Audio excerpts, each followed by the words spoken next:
Welcome, and thank you for attending this event. My name is Howie, Wolke. I'm a wilderness guide. I'm also the president of a national conservation organization called Wilderness Watch, although for our purposes here tonight, I'm wearing my Montanans for Gallatin Wilderness hat. Must have lost the hat. But Montanans for Gallatin Wilderness is the sponsor of this event, and it is a non-membership, volunteer, unincorporated organization of a relatively modest number of people, mostly from Park and Gallatin counties, who get no foundation grants, so completely dependent upon small donations, no funding from either corporations or the U.S. Forest Service. And Montanans for Gallatin Wilderness has put together a wilderness proposal for the Gallatin Range, and we're going to talk in quite a bit of detail about that before too long. Before we really get going, I want to just do a couple of quick housekeeping notes, and one is that if anybody gets tired and needs to rest, there are restrooms around the corner. Just turn right, keep turning right, and there's a table in the back corner there by the door that has all sorts of literature, including information on what you can do, who you can write, sample letters, and other information on wilderness in general and wilderness in the Gallatin Range in particular. What we plan to do tonight is to, first of all, realize that we are really fortunate to have 5 of the most distinguished, qualified, and knowledgeable people about wilderness, wildlands, and wildlife in the entire United States have agreed to participate in this panel discussion event. And after we do a couple more preliminaries, a quick overview of the actual wilderness proposal, I'm going to talk for just a few minutes on wilderness in general and how that relates to the Wilderness Act of 1964. And then I'm going to introduce each panelist, and we're asking you to hold your questions and comments until, can you still hear me? Hold your questions and comments until all of the panelists have had a chance to give his or her presentation. And then we're going to open it up to a question and answer period, and we want you to be thinking about that because we want all comments to be in question form.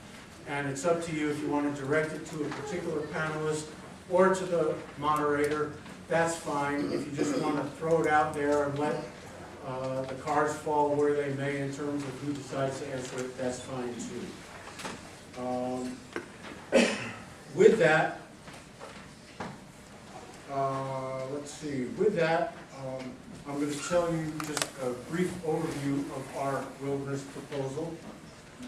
And the Montanans for Gallatin Wilderness have proposed a 548,000 acre Gallatin Range Wilderness in Yellowstone National Park and in the Gallatin National Forest.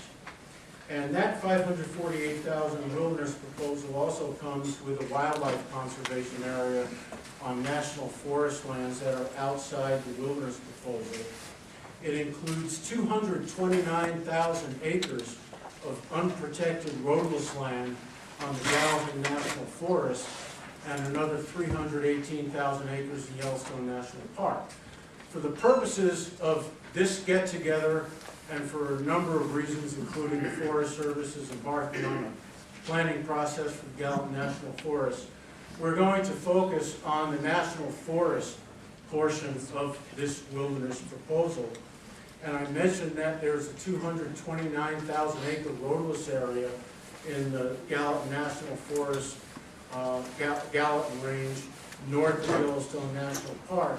And that 229,000 acres includes the 150,000 acre, it's a little bit confusing, I know, but It includes the 150,000 acre Porcupine-Buffalo Horn Wilderness Study, Hyalite Wilderness Study area. So if you're drawing the conclusion that the wilderness study area doesn't include the entire roadless area, you would be correct. There are about 80,000 acres of unprotected roadless lands outside of the official wilderness study area that we have identified as wilderness quality lands that we are proposing to be part of a Gallatin Range Wilderness. And just as another point of information, a lot of people don't realize it, but a wilderness proposal almost identical to this is included in a bill that's already in Congress.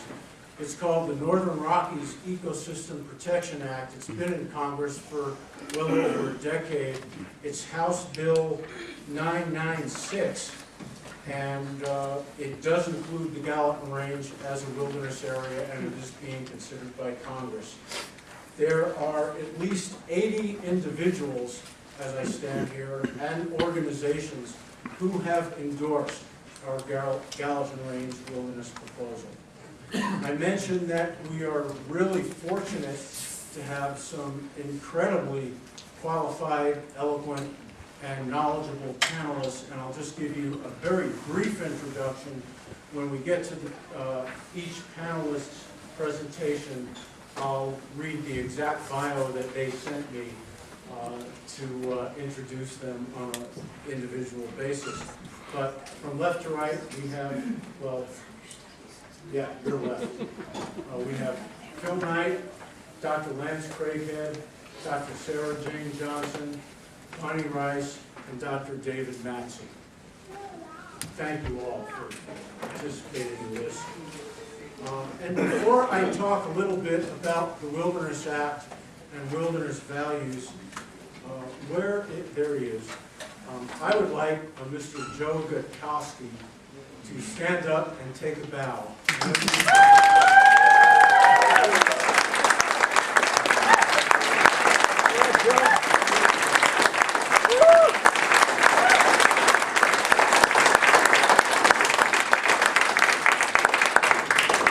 Love you. We love you too. I want to tell you just a little bit about Joe, why I had him do that. He's not only, he's a retired Forest Service person who has spent the last couple of decades at least advocating tirelessly for wilderness and wildlife in this part of the country. This guy is not only 89 years old, and he still packs out his own elk.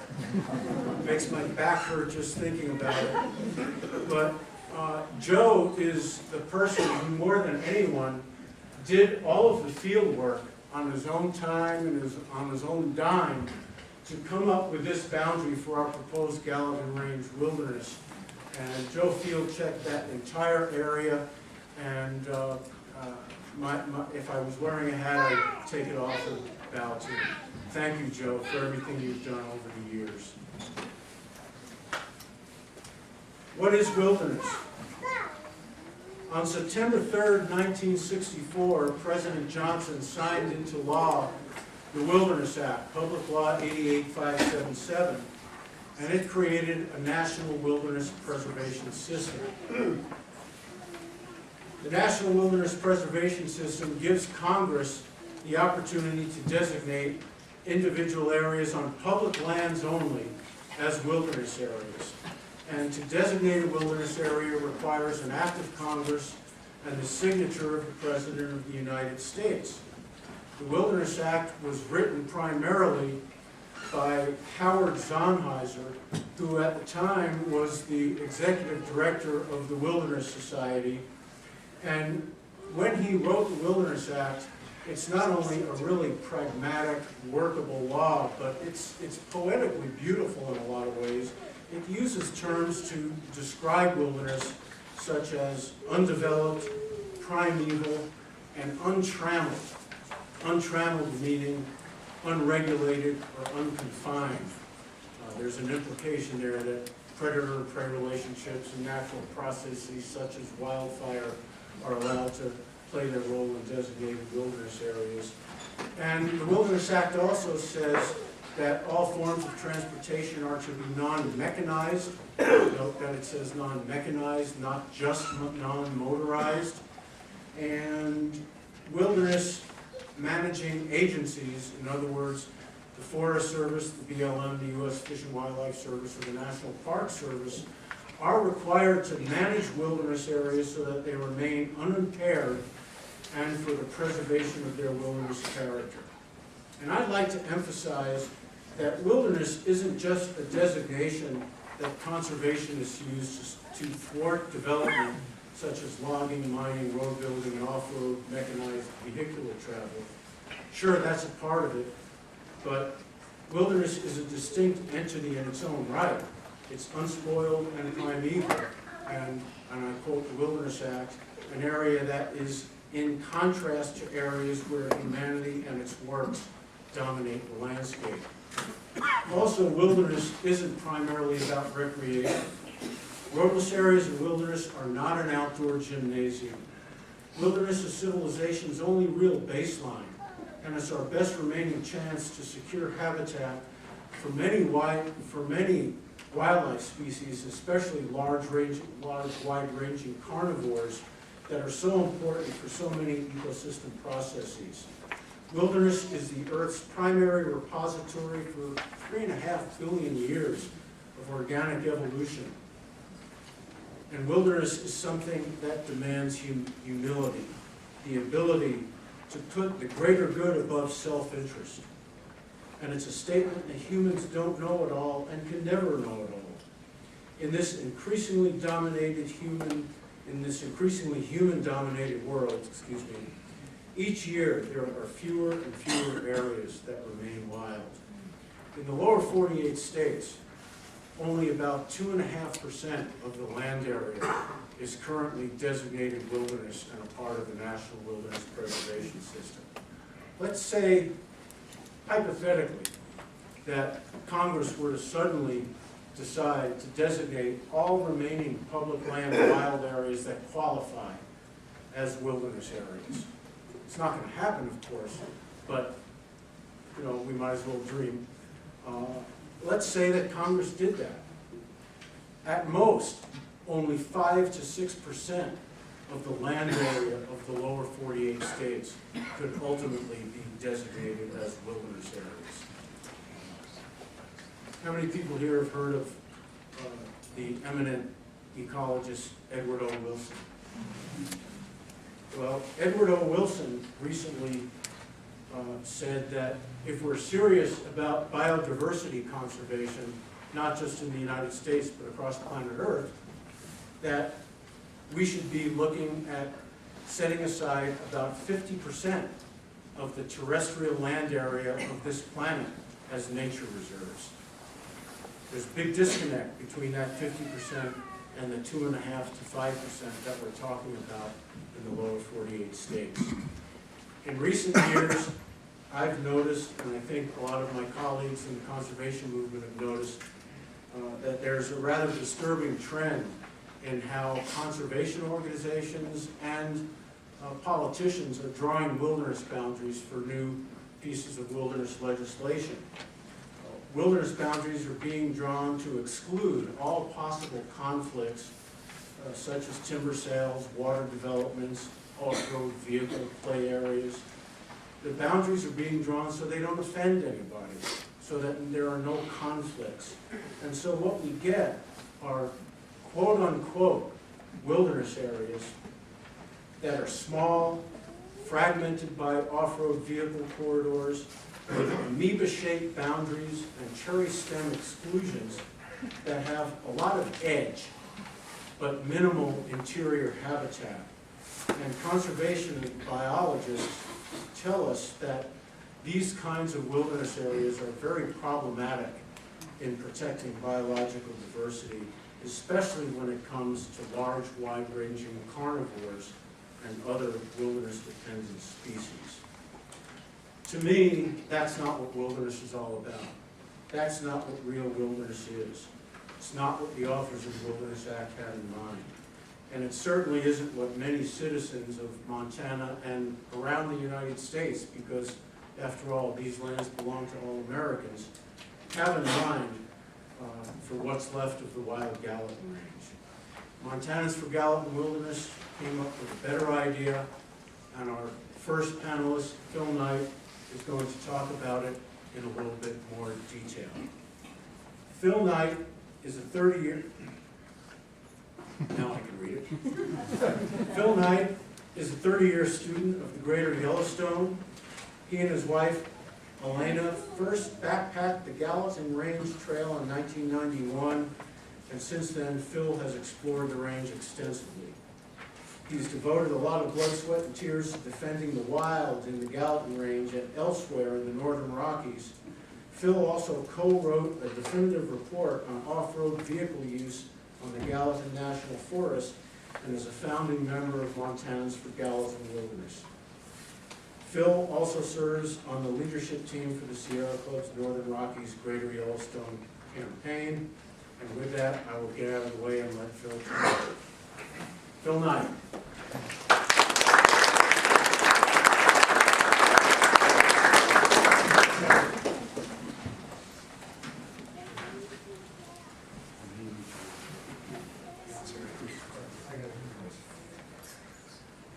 Hello out there, and thanks for coming. I sure appreciate you guys showing up on a Thursday night. Who is in Highlight Canyon this winter? Let's see some hands. Amazing to have that kind of resource right here. The Gallatin Range is one wild, rugged, and ancient place. It was built mainly by volcanic events, including massive lahars during the Eocene that buried forests and created the amazing Gallatin Petrified Forest. Later, the range was sculpted by Ice Age glaciers. The Gallatin Range was added to the United States as part of the Louisiana Purchase in 1803. During the 1860s, the Northern Pacific Railroad was given nearly 40 million acres of land in the western United States. It was as an incentive to build the railroad. Talk about one of the biggest giveaways in history, 40 million acres. And even though the railroad defaulted on the terms of the contract several times, and they went bankrupt several times, they managed to hold on to the lands. They ended up owning alternating square mile sections in the Gallatin Range and elsewhere. You can have the next slide. So there's one of those square mile sections looked like a number of years ago. If you guys can see that, it's a clear cut at the bottom of the screen. The railroad spun off different companies, including Burlington Resources, to exploit the lands. And Burlington sold a lot of the forested land to Plum Creek Timber. And some of that was acquired by Big Sky Lumber, owned by the infamous Tim Blixith.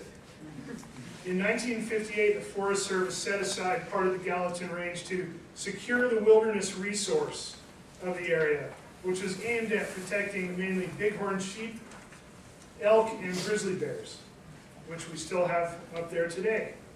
The 1977 Montana Wilderness Study Act set aside 155,000 acres as the Hyalite-Porcupine-Buffalo horn wilderness study area. It was included as part of the original 1983 Lee Metcalf Wilderness Bill, but the Gallatin Range portion was axed by Congress. And the remaining Lee Metcalf Wilderness was broken up into 4 pieces.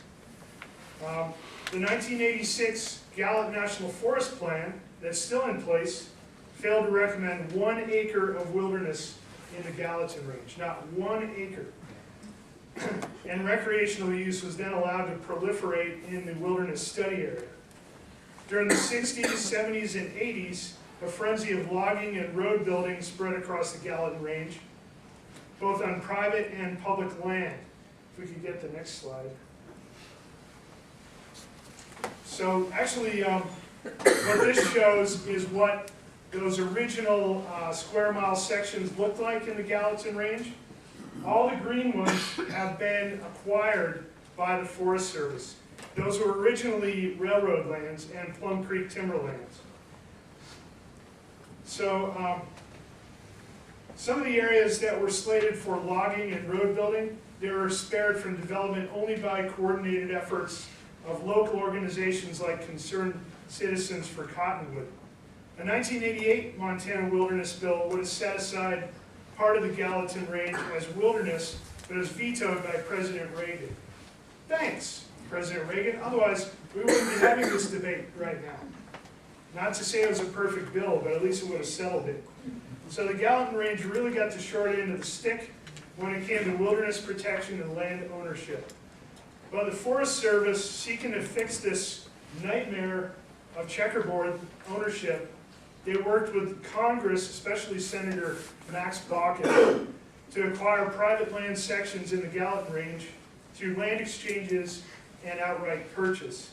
Eventually, the Forest Service got 37,000 acres in the Gallatin Range, and Big Sky Lumber got millions of dollars plus 4,000 acres in the West Fork of the Gallatin, actually the Mattson Range, which is now what?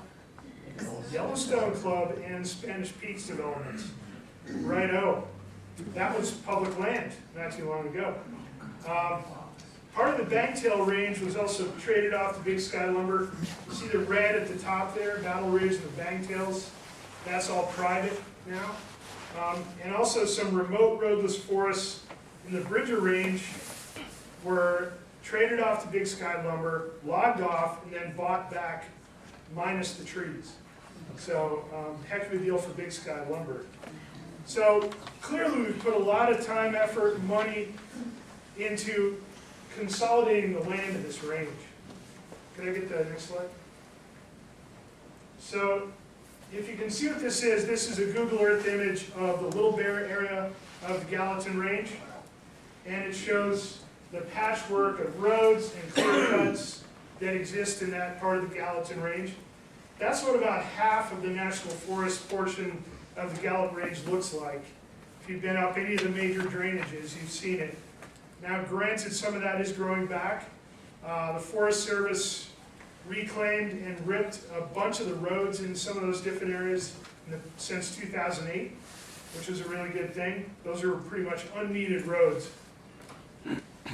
So after decades of mostly uncontrolled recreation, the Forest Service finally issued a travel plan for the Gallatin Range in 2006.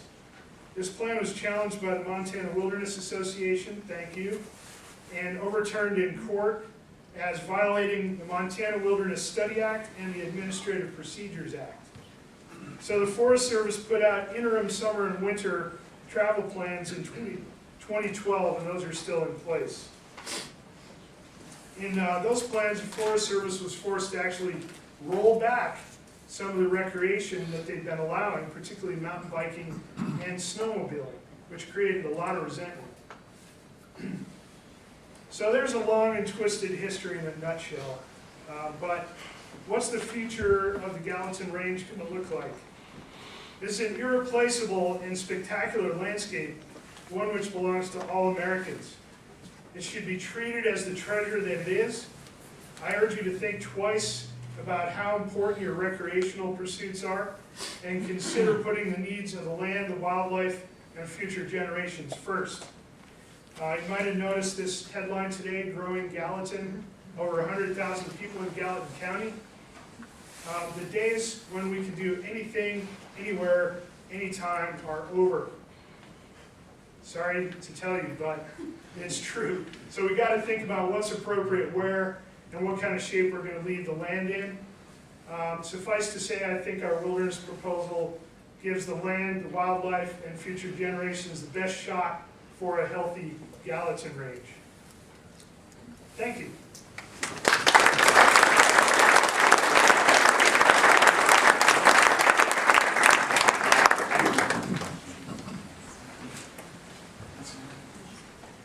Thank you, Phil. Our next speaker has a last name that especially will be well known among old timers. Dr. Lance Craighead is a conservation biologist born in Jackson, Wyoming, who has lived in Bozeman, Montana for the last 28 years. He grew up helping his father Frank and his uncle John with their pioneering study of grizzly bears in Yellowstone National Park in the early 1960s. He graduated from Carleton College in Minnesota in 1969, completed a master's degree at the University of Wisconsin in 1976, and completed his PhD at Montana State in 1994, studying grizzly bear genetics in the Alaskan Arctic. He's the executive director of the Craighead Institute. Conservation of grizzly bears and grizzly habitat has always been a central focus of his work, and he is truly one of the bright and shining lights in terms of wildlife biology in the northern Rocky Mountain region, and for that matter, anywhere in the United States. Dr. Lance Craighead.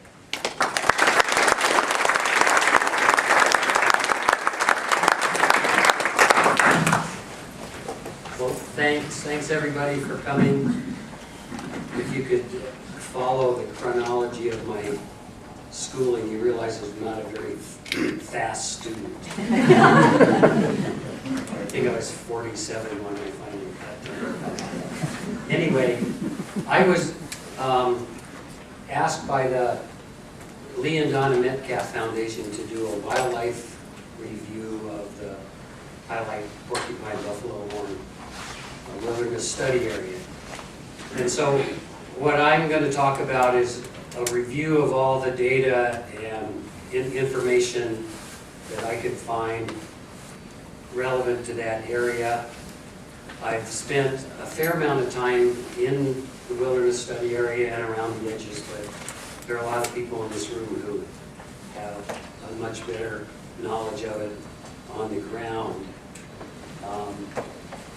So roughly, like you've heard, it's about 150,000 acres of land here surrounded by the red outline. And it's pretty high elevation, starting from over a mile up to about 10,300 feet at the higher peaks.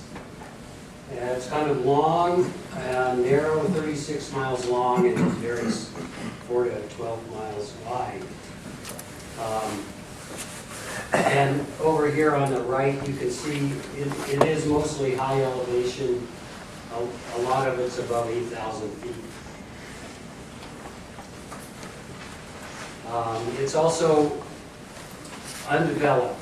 The map on the left shows that the major infrastructure like buildings and roads surround it on most sides except to the south. And it's connected, it's part of the ecosystem in the northwest of Yellowstone, high elevation ecosystems that come up here and go over into the Lee Metcalf Wilderness. And on the right, the colors don't come out very well, but it's primarily forested. The greens are different kinds of forest.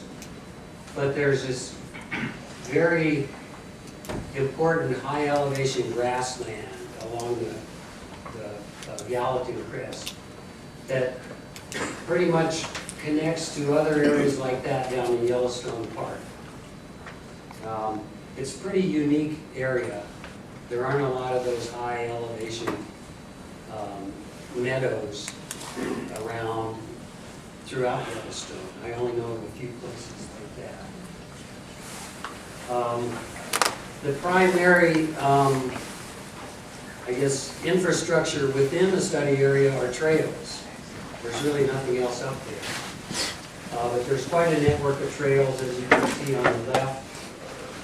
On the right, if you look at the impact of those trails, there's a large body of scientific studies and conclusions about the amount of disturbance that different types of activities on trails cause to sensitive species of wildlife.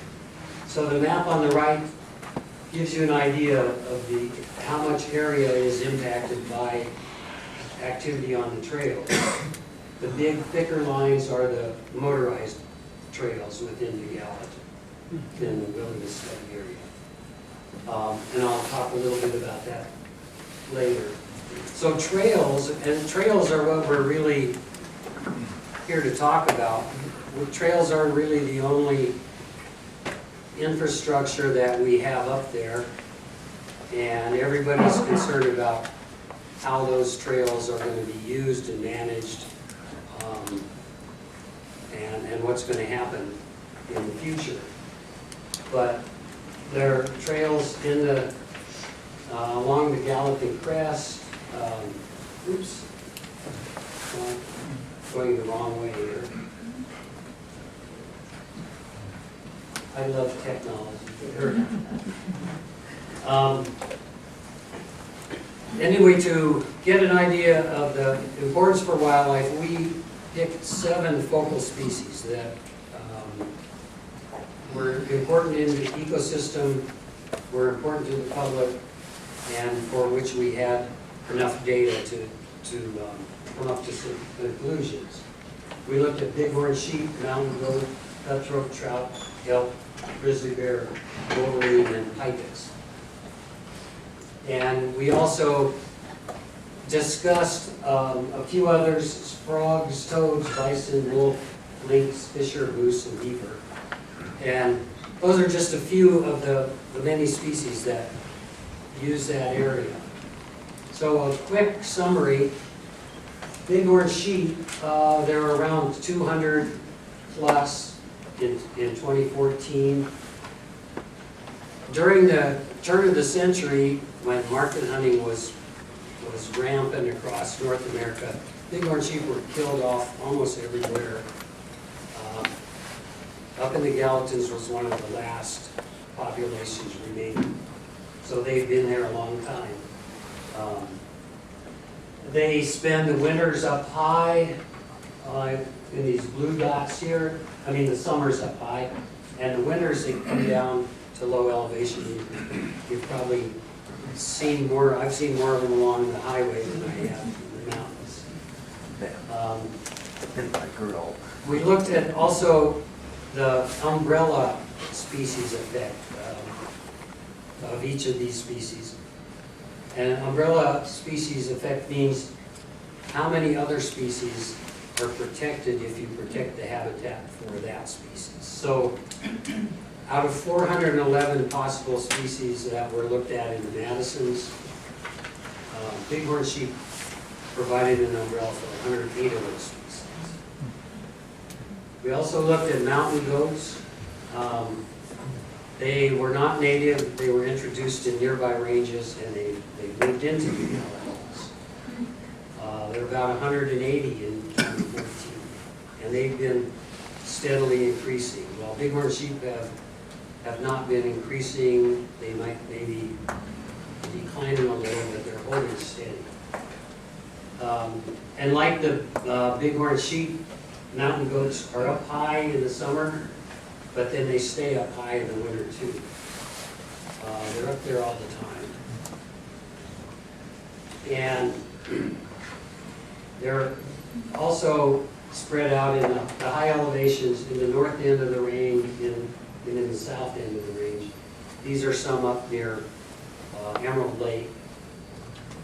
And you can see on the right, the green dots are in the winter, the red dots are in fall. They're in the same areas all year round. And this shows mountain sheep and mountain goats using the same habitat. So there's probably competition between them, but how much is not real clear yet. We also looked at cutthroat trout, 2 species, West Slope cutthroat and Yellowstone cutthroat.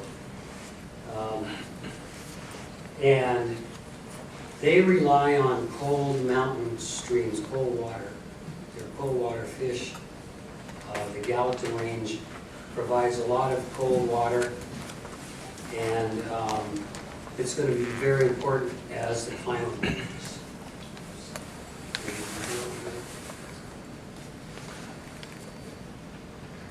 We also looked at elk.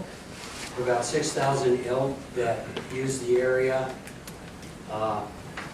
They winter mainly outside of the wilderness study area on private lands.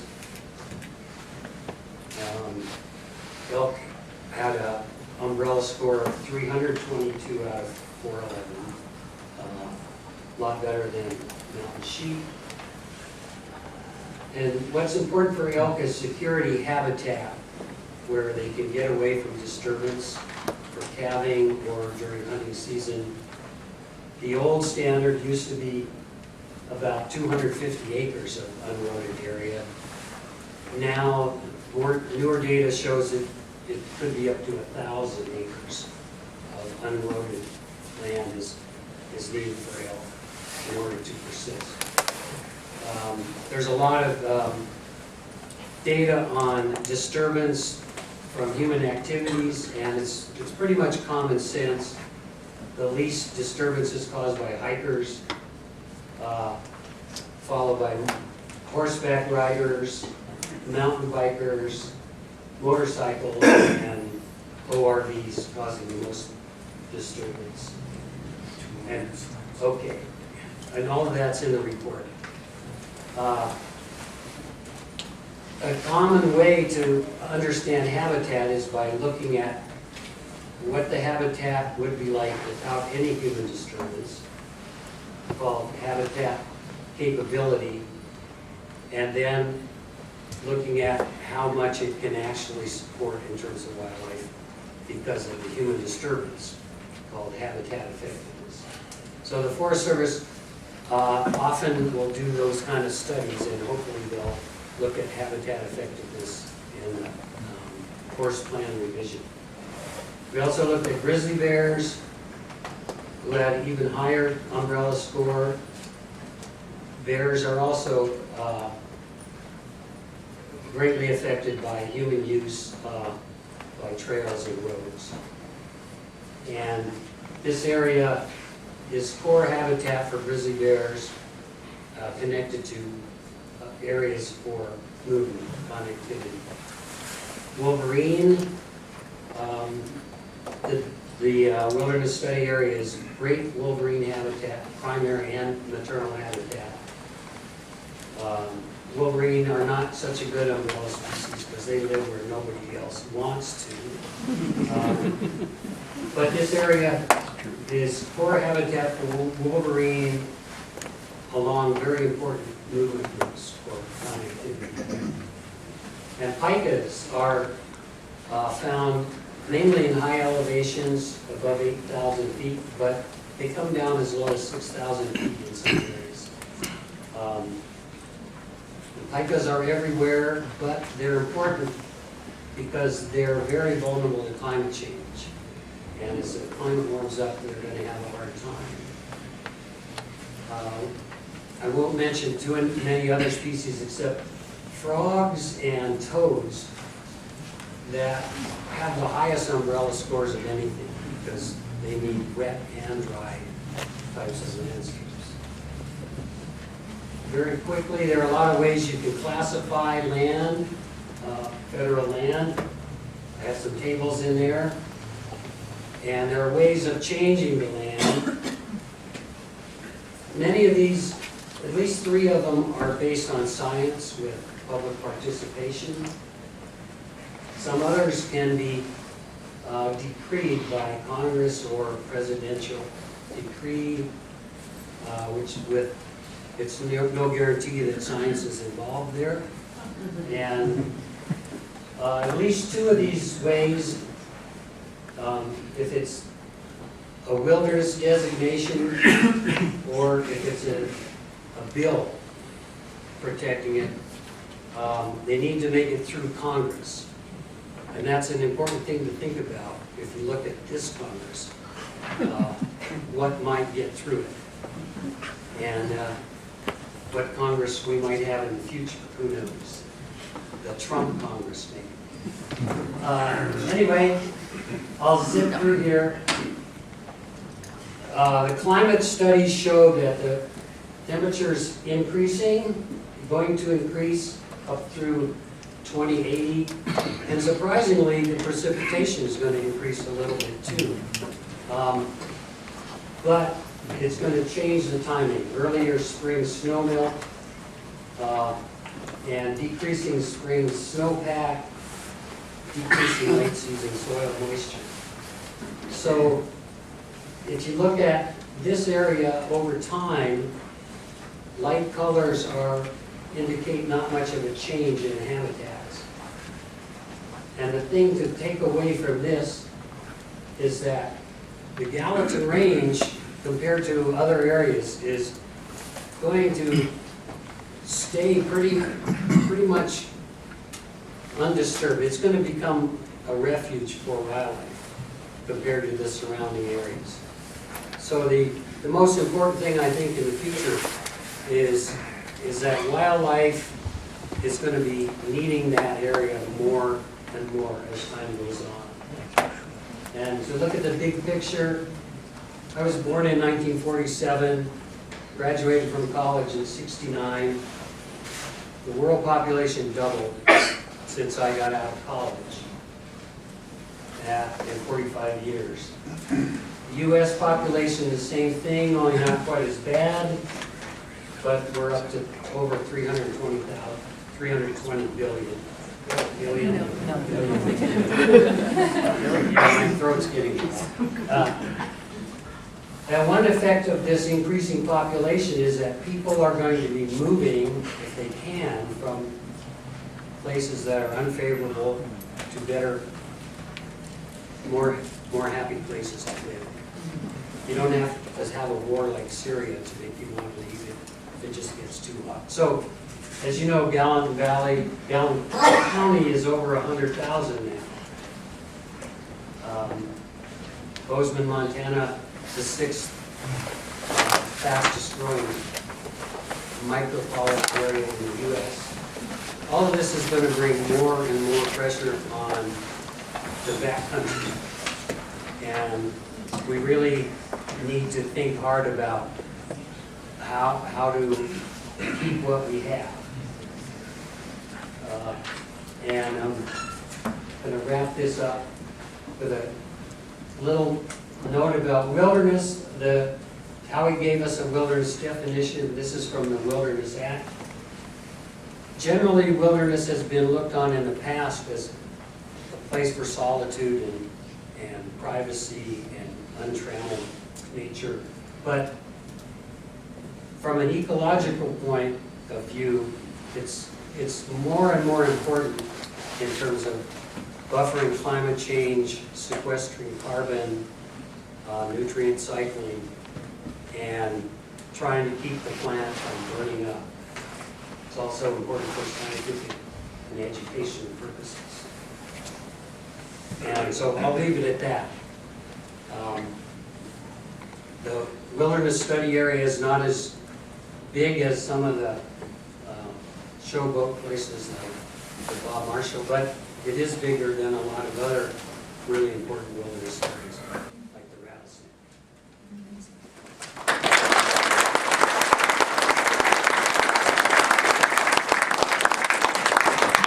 Thank you, Lance.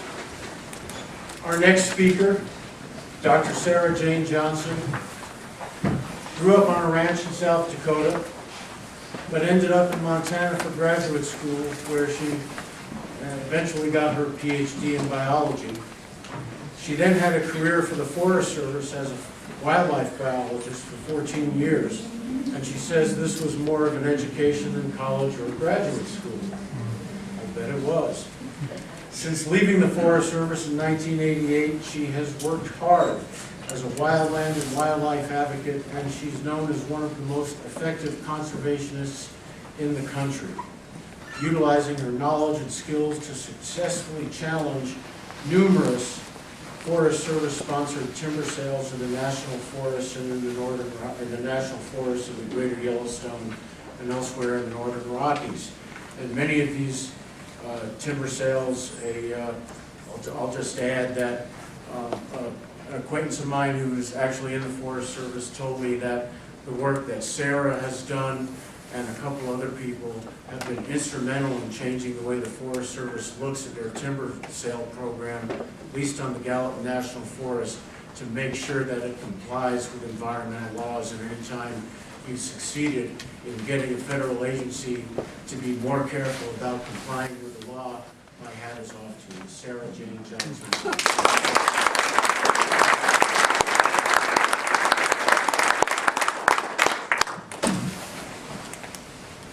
When Howie asked me to talk, I thought, well, I don't really deal all that much with the wilderness. I mostly do logging issues. But then I realized that I have a kind of unique perspective in that I monitor so many areas that I am well aware of the increasing threats to our roadless areas. And when I say roadless, I mean your inventory roadless areas, which I call IRAs, your wilderness study areas, and your wilderness areas. I went back through just in the last several years the projects that I have come across that for the Forest Service or the BLM, they're proposing management activities within these roadless lands. And it was pretty easy. Just off the bat, I came up with 9 different projects. And Lance was saying that these roadless areas, you know, they're important to be protected, but I don't think a lot of people realize that there are increasing threats to management within these areas. It's like this oxymoron. In order for these roadless areas to remain natural, they need management. And I'll just go through some of these projects. I came up with 26,000 acres in 6 different projects where the Forest Service is proposing to treat roadless areas. And these are burning projects, which sound kind of benign, but actually they can be pretty severe, where they go in and they slash all the smaller trees, some trees down up to 8 inches in DBH. They pile them. They may come back later, burn the piles. They may come back and broadcast burn. There's one of those, or 2 of those, are here on our Gallatin forest, the Gallatin Fringe IRA. The Forest Service wants to burn 1,300 acres. The North Hepkin project in the Cabin Creek Wildlife Management Area, they want to slash and burn 1,600 acres. The Lolo and the Helena Forest together want to slash and burn over 5,000 acres in the Bear Marshal Scapegoat Swan IRA. And the Helena also wants to burn over, it's up to almost 9,000 acres in 2 roadless areas that are west of Helena. That's the Jericho Mountain IRA and the Lazy Gulch IRA. And the biggest project is in the Castle Mountains over by Whitehall. The Forest Service there wants to slash and burn over 11,000 acres. I had one project where they're burning in a wilderness study area, and that's the BLM and the Centennials. They are proposing, well, actually they're going to implement it. It's 8,000 acres of burning, and that's right next to a huge natural burn. And then I had one project that in the Mission Mountain Wilderness on the Flathead Forest, where they want to burn 1,000 acres, but they will let the fire, actually if it escapes, it can burn another 4,000 acres. So that wilderness area technically could have 5,000 acres of burning. And there are also an increase in logging activities proposed for these roadless lands. The Gallatin here led the way in the Gallatin Fringe IRA, where they want to helicopter log 220 acres. In the North Hepkin project in the Mattson IRA, they want to log 240 acres. And these are commercial thins. The Helena is really getting aggressive. Between the 2 IRAs west of Helena, they're proposing to clear cut log almost 650 acres. So my issue is are these interventions justified? And I read a lot of government documents, and I saw a quote in Scientific American last month that it reminds me of when you're reading these documents, when they're trying to justify interventions into roadless areas. These constructed to impress upon the reader some sense of profundity at the expense of a clear exposition of meaning or truth. And, for treating your roadless lands to keep them natural is a classic example. And the lie behind that is that our forests have grown too dense, unnaturally dense, so they have to be restored with thinning. And I have yet to see one example where they've actually summarized how they decided that the forests were too dense. And it'd be easy enough to do, and I brought some props up here because I think science is important, because you see so many things that people just make them up. And as far as, well, they do. Forest being too dense is a classic example. There actually is a good science that shows what the average density of a typical mature forest in Montana would be. You can go to the Appendix E, and this is like the Bible of forest management, and it will tell you what the average density is of a whole page full of forest types. And so I have yet to see any document actually describe either what the existing density of the stand is or why it's increased to unnatural levels. And I've also yet to see any of these documents explain where is this extra water coming from. If your forests are going to grow more dense, they're going to need more water. I know Lance mentioned about maybe increased precipitation with global warming, but these are current events that that probably hasn't happened yet. So basically, this sounds kind of harsh, but the justification for intervention in all these roadless lands is basically a lie that based on the fact that forests have grown too dense. And so if your forests are too dense, the next two lies are they're burning too hot, they never burned as hot historically, and they're burning more area because there's more dense forest.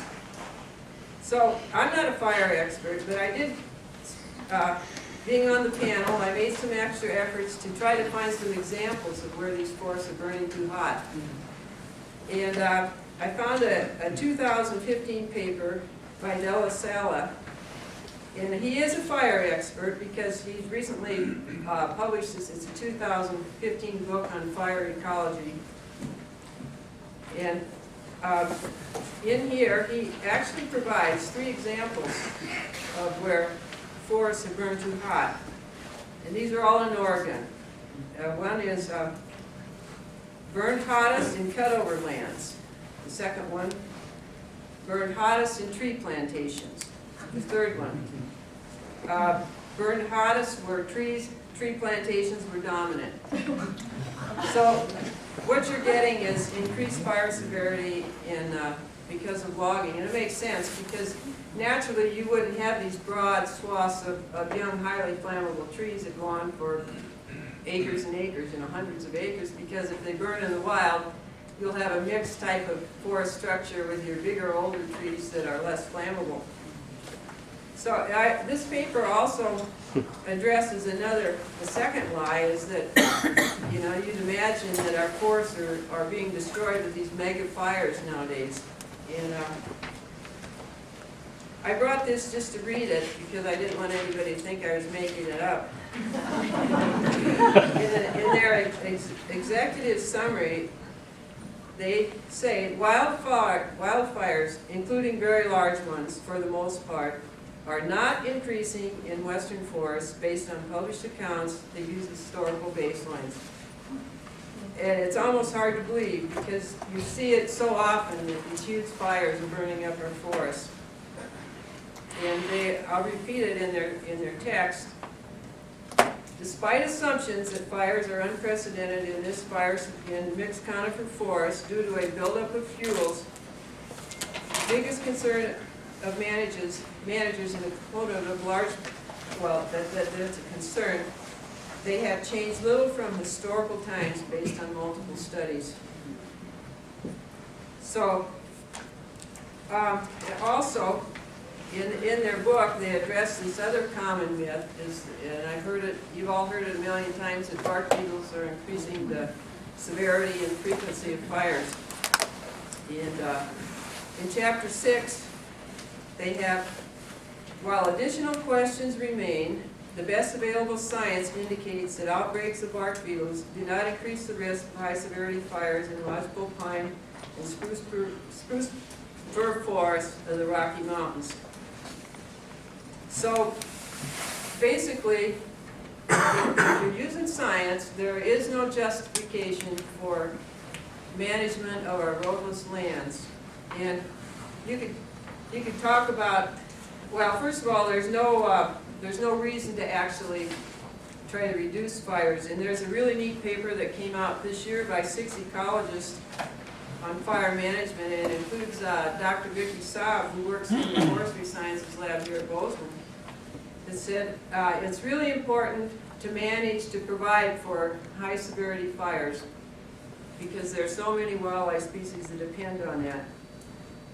So I could go, there's a lot of reasons why fuels management is highly detrimental to wildlife, and I'll just talk about a few of them. A good example is, there are, most of your forests at mid to higher elevations in Montana will have an understory, just depending on the age of the stand. And this understory it's just like burned forest. It's extremely critical to most of your wildlife. And it's really a crazy idea to categorize this valuable understory habitat as nothing more than fuels to get rid of. And one example, a good example of the value is your snowshoe hare is highly tied to dense understories. And your snowshoe hare feeds just almost all of your large carnivores, from the lynx, wolverine, fisher, pine marten, your great gray owl, the goshawk. In the Castle Mountains, the goshawk population there has done really well in the last several years because of a high snowshoe hare population. Some of their nests have produced 4 young, which is almost unheard of for a goshawk. So can you imagine what will happen to the goshawk population when they slash and burn 11,000 acres in the Castle Mountains roadless areas? And even down to just your songbirds. You probably have an average of 50 different songbird species in your forest in Montana. And every single one of them, when those young leave the nest, they're flightless for several days. And they are extremely dependent on your understory to prevent predation.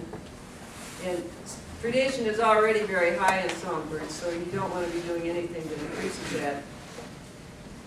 And then the disturbance that will be involved in these treatments, for like prescribed burning, it'll be tremendous because they have to go in and slash the trees and pile and burn them, and the burning windows when they can actually burn these areas is very limited, so they may be trying to do some of these projects for years and years. And I know Dave is going to talk about grizzly bears, but there's a really neat paper that has come out on Wolverine. It's a 2016 paper. And they used to say Wolverine could tolerate anything, but actually they're finding that isn't true, that they're very sensitive to human disturbance. And this paper, they give it a term, which I'd never heard of before. It's neophobia. And it's actually, a lot of wildlife are perceived to have that, and what they say, it's a perceived increased risk of mortality due to human presence or human development. So basically, when you start to manage these roadless areas, you're taking away one of the really important factors that they provide in that space for wildlife.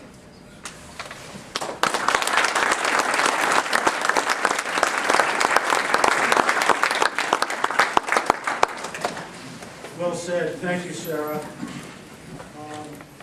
Our next speaker is Bonnie Rice of the Sierra Club.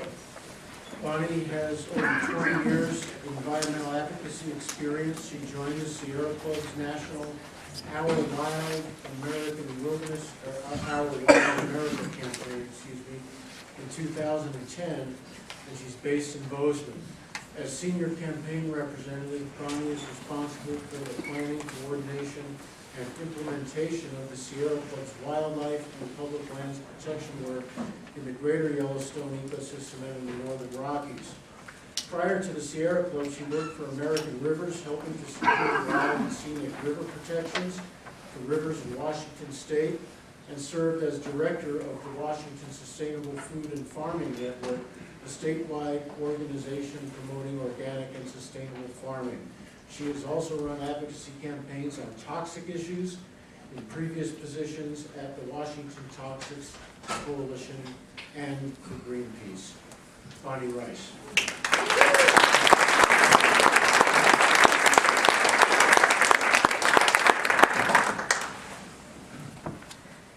Hi everybody, glad to be here. Thank you all for coming.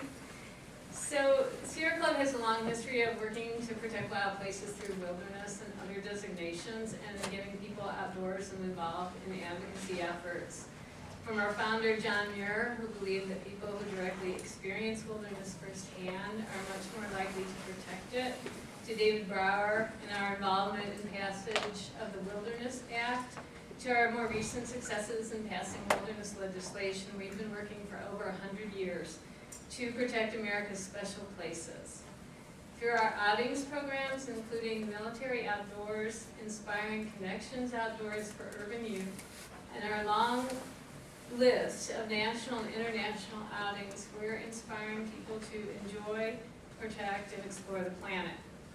We take over 200,000 people a year out in our outings. We advocate for quiet, human-powered recreation, and of course, we've always had a really strong focus on hiking and backpacking. So when I was asked to speak on this panel about the Gallatin Range and wilderness and recreation, one of my first thoughts was a backpacking trip last fall. It was my last backpack of the season. It was early October in the northwest corner of Yellowstone. After setting up camp about 5 miles in, my hiking partner and I went on a day hike to a nearby lake. Coming back from the lake in the late afternoon, I spotted a large, dark shape not too far away at the edge of a meadow. So immediately more alert, I stopped and watched, and yes, it was a grizzly bear. It was a beautiful bear, working its way up the creek in the willows, and it either wasn't aware of us or it didn't care, and we were able to watch it for quite a while. At dusk came, we decided we'd better get back to our camp. Guess what we thought about that night? So having the good fortune to work on large carnivores and public lands protection for the Sierra Club out of the Bozeman office, I think about bears a lot. The space they need and how we humans can live with them with grace and appreciation and humility, and whether we'll create the space in our hearts and minds and on the landscape to do so.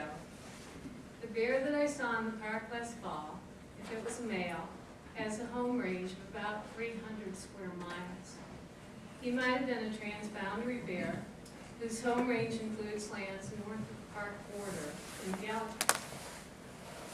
So right now, those roadless areas, as we've heard tonight, are unprotected in any kind of permanent way, and that really concerns me. Some of those lands are in inventoried roadless areas, some are in the wilderness study area, and some are neither. We need to protect large, intact areas for wide-ranging species like grizzly bears if they're to survive.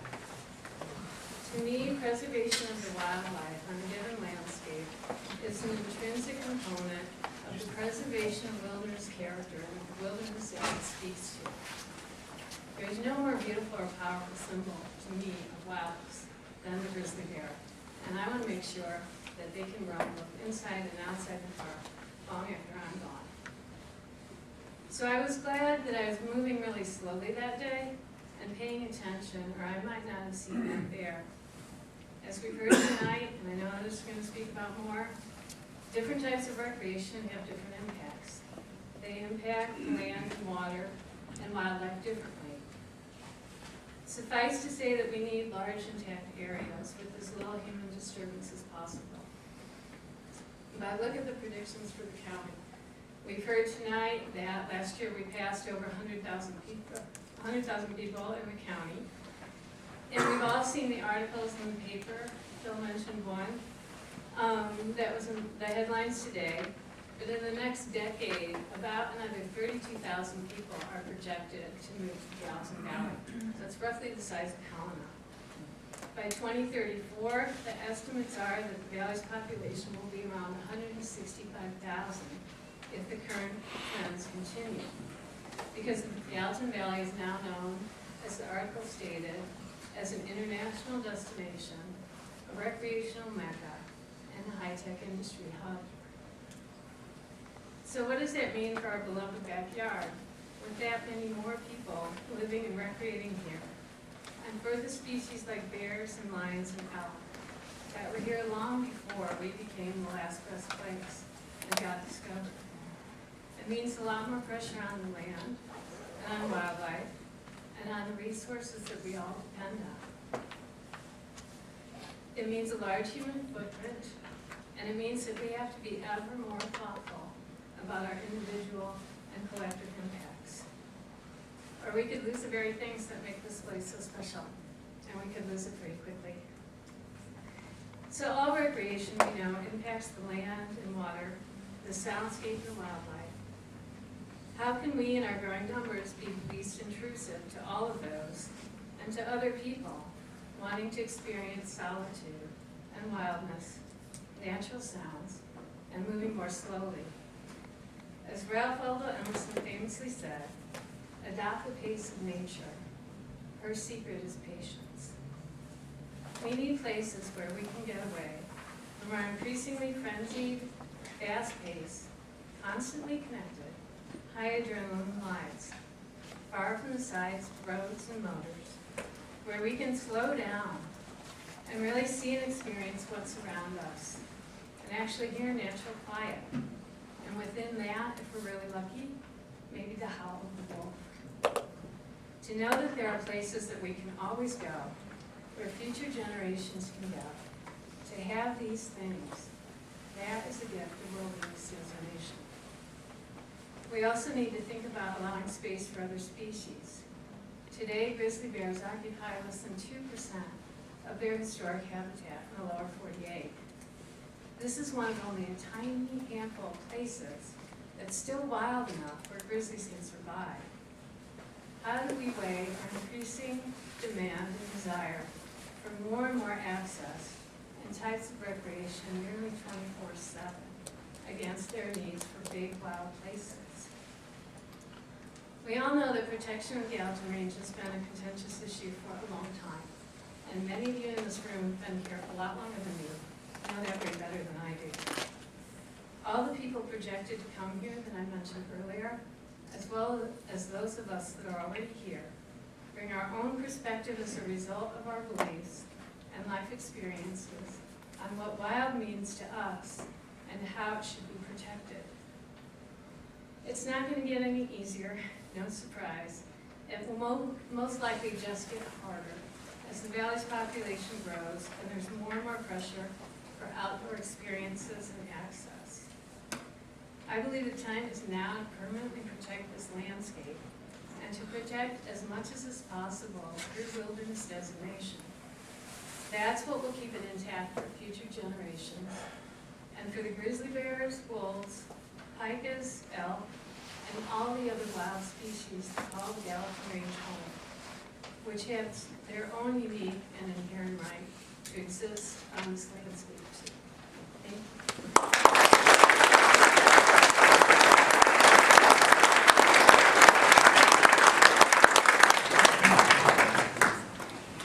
Thank you, Bonnie. Before I introduce our final panelists, and remember we are going to have a question and answer period after our final panelists, but I just want to mention, in case there's anybody here who is not familiar with the difference between a wilderness study area and a roadless area, this map depicts that difference very succinctly. And in 1977, when Lee Metcalf was one of our U.S. senators from Montana, Congress passed a law called the Montana Wilderness Study Areas Act of 1977. It set aside 10 different areas in Montana National Forest as wilderness study areas in which the Forest Service was mandated by law to maintain the existing level of wilderness character so that Congress would have the prerogative at some future point to designate these areas as wilderness.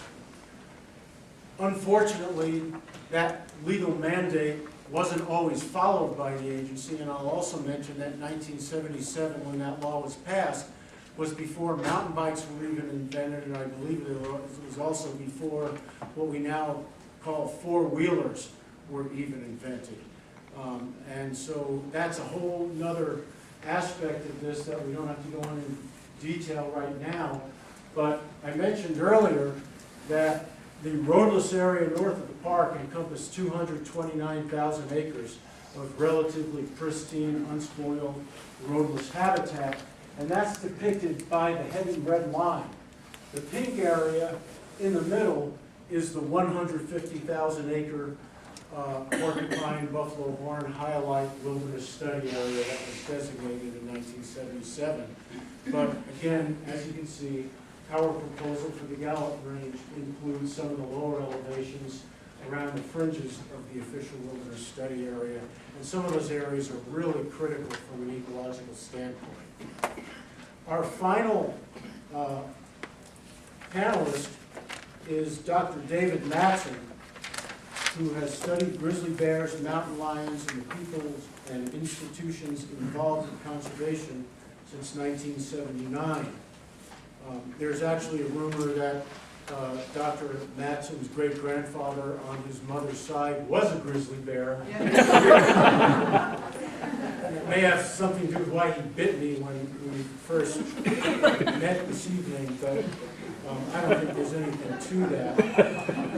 But during this time, he's been a wildlife researcher. If I don't laugh at my own humor, nobody. He's been a wildlife researcher with the National Park Service, a researcher and research station leader with the U.S. Geologic Survey. He's been a visiting scholar at the Massachusetts Institute of Technology, a lecturer at Yale University, Western Field Director of the MIT USGS Science Impact Collaborative, and adjunct faculty at Northern Arizona University. He is currently a visiting senior scientist at Yale and research associate at the Northern Rockies Conservation Cooperative. His research on Yellowstone's grizzly bears spans 1979 to 2005, including intensive field investigations from 79 to 93. Dr. David Mattson.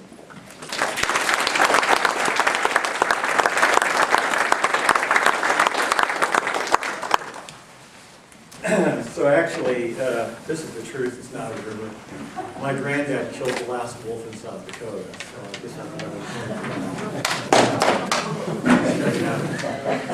in fact, my mom grew up on a sheep ranch, and she could never understand why I studied carnivores, like these things with canines.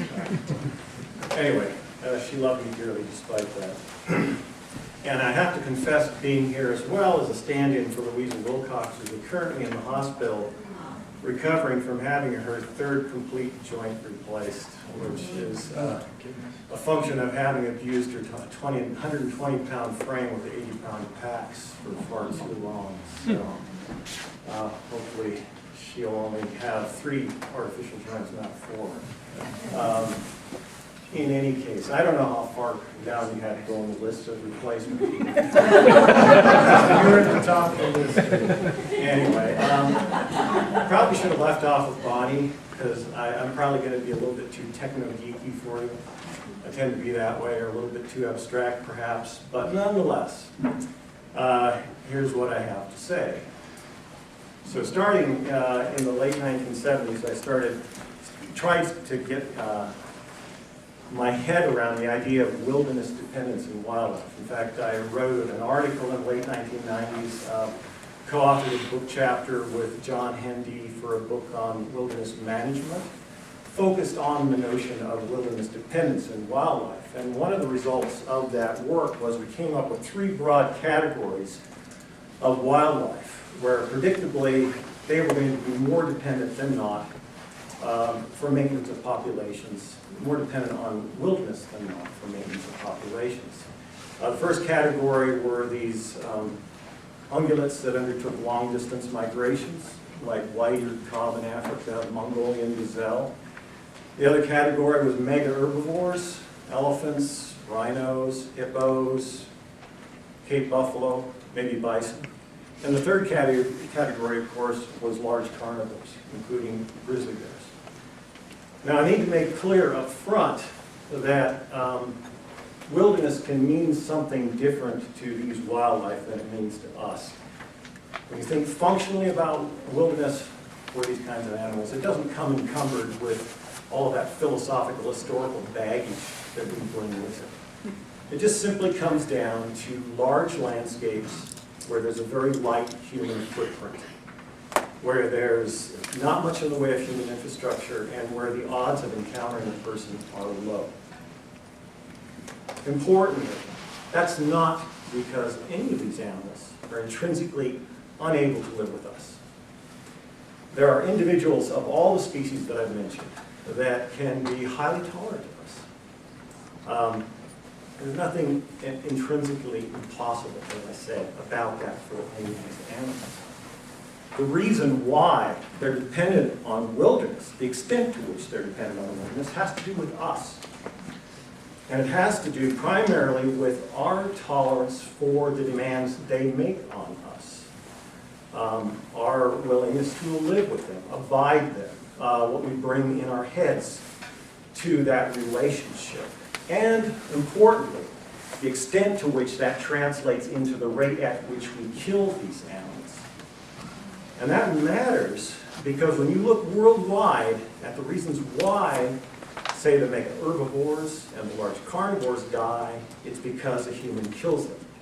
And if you look at all the large carnivore species in the northern Rockies, mountain lions, black bears, grizzly bears, wolves, 80 to 90% of the adults die because a person kills them.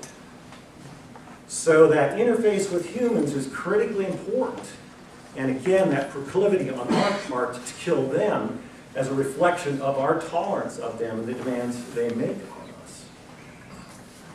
So, another derivative point of that is that interface between us and them and that corresponding dependency that they have on wilderness is fungible.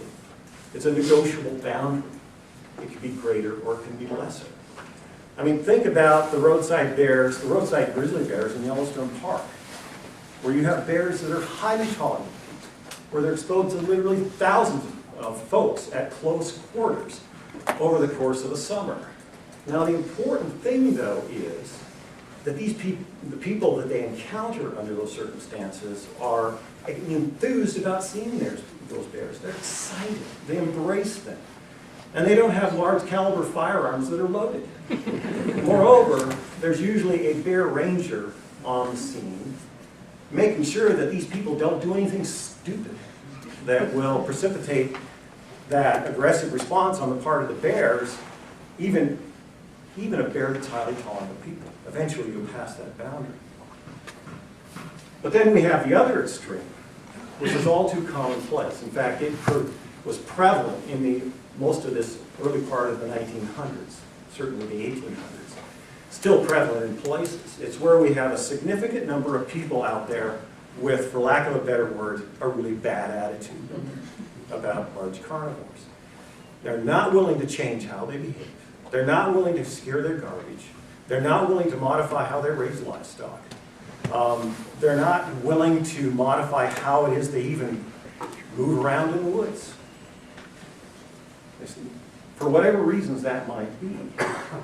And they may just simply like to shoot things for some ideologic reason, because they find bears or other things like that somehow offensive. And that's especially problematic when you combine it with a large caliber firearm.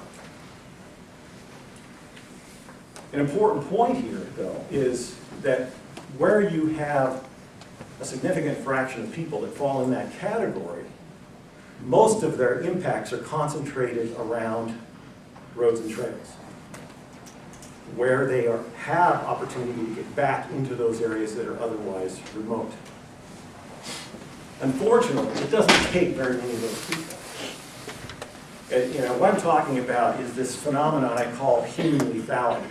The more people there are out there that are lethal, in fact, the greater the need for wilderness, that is remote areas, to sustain these populations of wilderness-dependent animals.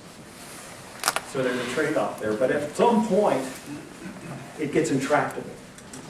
People are only willing and able to coexist with a grizzly bear at a certain density with a certain frequency of contact, even with the best of intentions, even when practicing the best practices. So there's always going to be a need for wilderness for grizzly bears. We don't know exactly what the parameters are on that, but there's always going to be a need for that. So I guess stepping back from these more abstract sort of generalizations, I'm going to get a little more specific in talking about the Gallatin Range in reference to Yellowstone's grizzly bear population. I mean, I think Bonnie was very eloquent in explaining why these bears are special. Put very briefly, the ecosystem is unraveling for these bears. And I won't go into the details of that here, but if you would like to hear the gory details, I'm giving a talk on April 7th at the Museum of the Rockies all about them. Suffice it to say that the ecosystem is unraveling. Carrying capacity, if it hasn't dropped already, is going to drop, which means if we want to sustain as many bears as we have now, we're going to have that much larger an area where they can survive, in essence, wilderness, in some measure, in some degree. And that's where the Gallatin Range comes into play, because this is a significant chunk of wilderness. If you look at levels of security, existing security in the Gallatin Range, especially in these bear management units that are toward the southern part of the range, effectiveness is up at the level of about 60 to 70%. Sufficient to the purpose. The point is, though, that that's sort of at the lower end of the range of what we have for the entire ecosystem. Sufficient, but not great. And what that means as well, though, is we cannot afford to lose any more of that secure habitat if we want to be sure that we'll have some sufficient degree of security for grizzly bears moving north into the Gallatin Range. And the Gallatin Range is all the more important to grizzly bears because, picture a map in your head, think of the map there. It's part of that quadrant of mountains that aims directly north at the northern continental divide. And I would argue that looking to the long term, survival of grizzly bears in this ecosystem is going to depend upon connectivity. And the Gallatin Range, the tobacco roots, the gravelies, those mountain ranges are going to play a key role in ultimately achieving that connectivity if it ever happens. So just from a geographic perspective, the Gallatins are important to grizzly bears, important to fulfilling that hope of connectivity. So I'll leave you with that thought, and thanks for being here.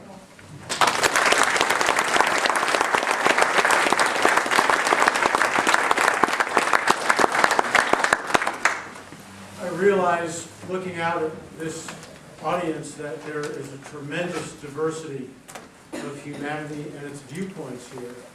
And if you feel so inclined to support the work that some of us are doing for Gallatin Range Wilderness, we certainly encourage you to contact our congressional delegation. You can sign on as an endorser for our wilderness proposal, back table there. And please let the Forest Service know that you support maximum wilderness for the Gallatin Range, not just for grizzly bears, but for all the wild critters, including some of us two-leggeds that require wilderness as well. Phil Knight is, before we open it up to questions and answers, can you do this in a minute, Phil? Yeah, sure can. The Gallatin National Forest is embarking on a planning process that 2 or 3 years down the line is going to result in a new forest plan or revisions to the forest plan. And Phil's going to tell you a little bit about that. And go for it, Phil. Sure. So I mentioned the 1986 Gallatin National Forest plan that's still in place. The Forest Service, it's now the Gallatin National Forest. The two forests have combined, and they're going to be laying out a forest plan that will govern the management of this national forest for the foreseeable future. Now, this probably won't be complete until optimistically 2019, but some of you might have participated in public meetings that were just held across the region by the Forest Service, and thank you for doing that. And then there's continuous opportunity to provide public input as this forest planning process rolls out. They're required by law to take our public input every step of the way. So I've printed up some forms, the Forest Service's official comment form, two-sided, it looks like that. It's on the back table there. Feel free to grab one or more on the way out, or you can put in your comments online.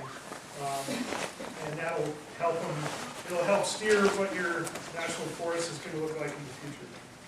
Thanks. Are there any employees of the Gallatin National Forest here tonight? Just curious. We invited Mary Erickson, the forest supervisor. She obviously didn't make it.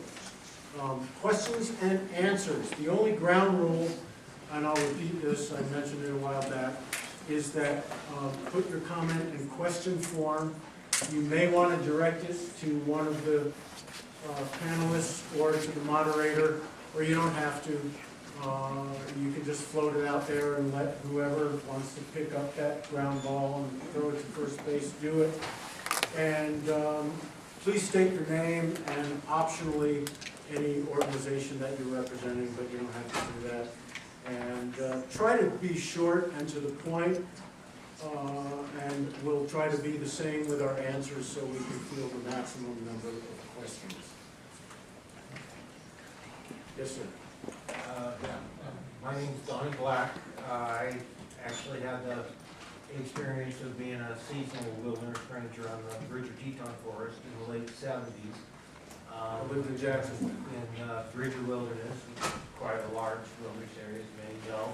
It was actually at the time, the very year I started, we were the first wilderness in the system to go to foot patrols. It had all been horseback prior, and during the course of the summer, I had been a mountain guide in the range for about 6 years previous, and was tired of dragging the technical equipment around the clients, and had this opportunity to just travel on my own. And I also had a horse background myself, so I got to spend time in the shoulder seasons doing assisting trail crews with skidding logs and whatever for bridge projects, and then contacting outfitters in the fall, whatnot, and passing garbage out horseback, which the winds had accumulated a huge amount of so years. But a fact I learned during that period that perhaps is lesser known, and it was simply stated that the USDA Forest Service and the Wilderness Controls ground up, but under is the Department of Interior. At the time, two concerns were an issue. One was that there was an active molybdenum mine in the Bridger Wilderness, and they have permitted access on that road. It travels 6 miles in, it's very close to Big Sandy opening, nobody even really knows it's there. I know at the time, molybdenum was considered the only mine that under U.S. possession, and so it was considered critical when necessary. And we were basically known that that could open at any time. The other was slant drilling possibility. And at that time, there was there wasn't a rig in the Pinedale Valley, the Green River Valley, I should say. Well, we now know what that's about. I don't know if slant drilling's an issue. But is there anywhere in the range here that you know of any mineral deposits that could potentially be an issue in the future or whatnot that have been discussed? I feel that, Bonnie, shall I? I'll try to feel that. As far as I know, mineral development, oil and gas development hasn't been a big issue in the Gallatin Range just because of the geology. You don't have a lot of limestone or oil and gas deposits. I'm not really a geologist, but I don't recall a lot of controversy over that. There's proposed gold mines in the area that are controversial right now, but I don't think any of them are in the Gallatins in specific. Does anybody else know anything different about that? The geology of the northern Gallatin Range, i.e. the area north of the park, is primarily obsortical volcanics. And, except around the fringes where those volcanics came in contact with crystalline granitics and sedimentary rocks, there could be some mineral deposits there, and those are the ones Phil was referring to that people are worried about happening in the Paradise Valley. But in the Gallatin Range proper, the geology, as Phil said, is not real conducive to it.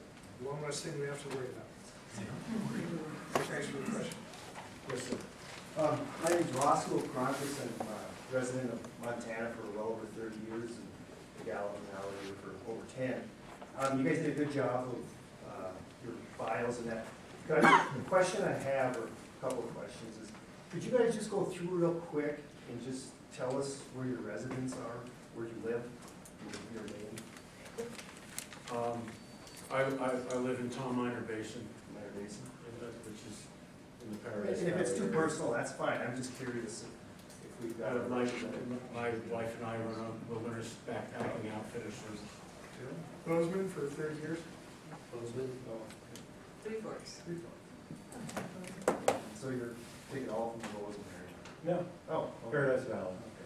The question is, was there any thought, I'm with the citizens of Dallas, was there any thought of putting somebody on this panel who maybe uses the outdoors as we're using them now, as far as recreational vehicles, hunting, a number of different things, to give it just at least one person sitting on the panel? Because I sat through this whole thing and I heard everything from, well, these people are lying and poking fun of other areas of the pushback from this stuff. The question is, was there any thought of putting somebody, say, from citizens for the balance? I appreciate that sentiment, and yes, there was some thought of it. But one of the great things about democracy is if you're putting on an event and unabashedly promoting a particular viewpoint, I guess we came to the conclusion that there were a lot of forums that are being sponsored by the Forest Service, by the Gallatin Community Collaborative, that have provided opportunities for those viewpoints to the exclusion of our viewpoint. And this is just an exercise in freedom of expression, and so yes, we did think of it, but we thought there were a lot of other forums in which those viewpoints can and are being expressed. Yes. My name's Ruth Kopeck. I have a question for Professor Mattson. There's the proposal to delist the grizzly bear and in the greater Yellowstone area, and I was just wondering what your view on that was. If you care. I think the future of the population is not rosy because of all the changes afoot, if nothing else, in the natural environment, much of it catalyzed by human activities. I think we need to be really cautious.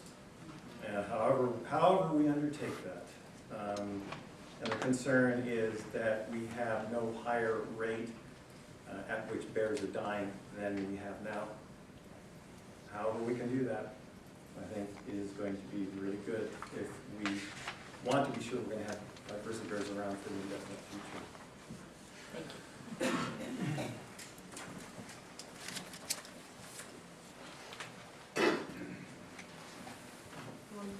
There are several of us that are members of Montanans for Gallatin Wilderness that were part in putting this together that are hunters. I'm a conservation hunter. Joe Kukowski is a conservation hunter.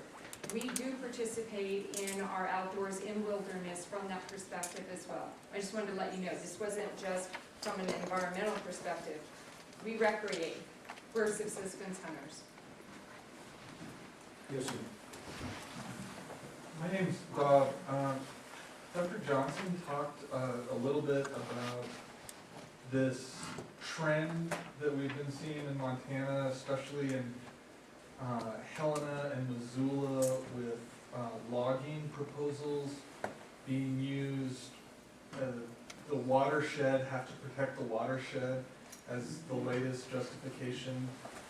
I was wondering if you could talk a little bit about this, with it being on the entire northwest side of Bozeman Creek and the upper headwaters, how finally getting this as a wilderness could help protect Bozeman's water supply in the future with the extra 60,000 people. Phil, do you want to take that? Could give it a try. I know there's been repeated proposals over the years to do logging and thinning in Highlight Canyon, also Bozeman Creek, and some of that logging has gone forward. A fair bit of that has started to grow back. Some of the logging did take place in Bozeman Creek. Those are our two major watersheds for Bozeman, is Highlight Canyon, also known as Middle Creek, and Bozeman Creek. And there's a perception that we're due for a, quote, catastrophic fire in one or both of those drainages, which could dump a huge amount of sediment or ash into our water supply. So I've seen some proposals to log to try to prevent that. I think Dr. Johnson did a nice job of briefly mentioning, kind of the fallacy that logging prevents fire, because it really doesn't. Unless you completely clear cut and strip the land of all vegetation, what you're doing is drying out the land and providing more opportunity for fire. You're also putting roads in there that will potentially allow access for people that might start fires intentionally or accidentally. So logging as a prescription against catastrophic fire and against watershed damage, it may or may not work. It depends how you do it. Possibility for some thinning maybe, something like that, but generally logging in those watersheds has been scaled back. And that's partly through public outcry, public involvement over the years, challenging timber sales, monitoring timber sales, not letting some of them proceed.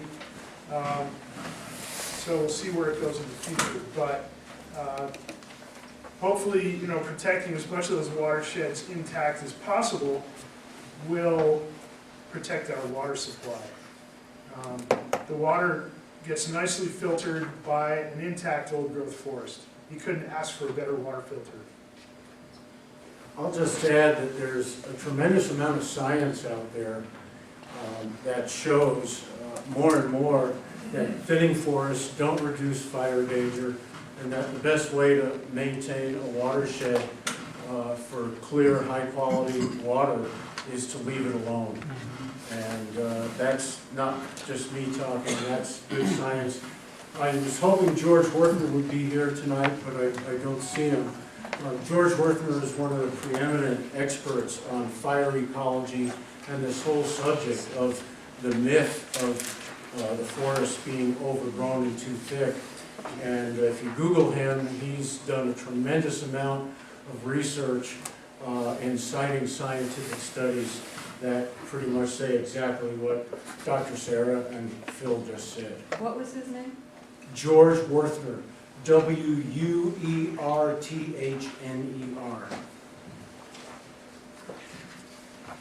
Yes. Yes, I was wondering, where do you go from here with your proposal? With the GCC sucking a lot of the oxygen out of the room, per se, with trying to come to a consensus. how are you gonna promote this plan? Well, in a better world, we would be able to count on John Tester and Steve Daines and a representative to take this bill and usher it through Congress. But in the world we live in, that's not likely to happen in the next year or two at least. I'd like to resurrect Lee Metcalf from the dead, but that's not possible either. And so right now, I can't stress enough the importance of the upcoming forest planning process that Phil talked about, that we need the Forest Service to hear the message loud and clear that citizens of not just Gallatin and Park counties, but Montana and the rest of the United States care deeply about the Gallatin Range and its role for wildlife and wildness in the greater Yellowstone ecosystem. And so, we really need the Forest Service to hear from people that they want maximum wilderness for the Gallatin Range and that they want the Forest Service to manage for it.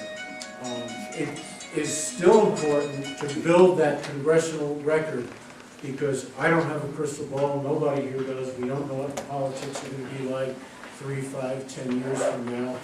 But the more you let your representatives and agency people know that you support big wilderness in the Gallatin Range, the better our long-term chance is.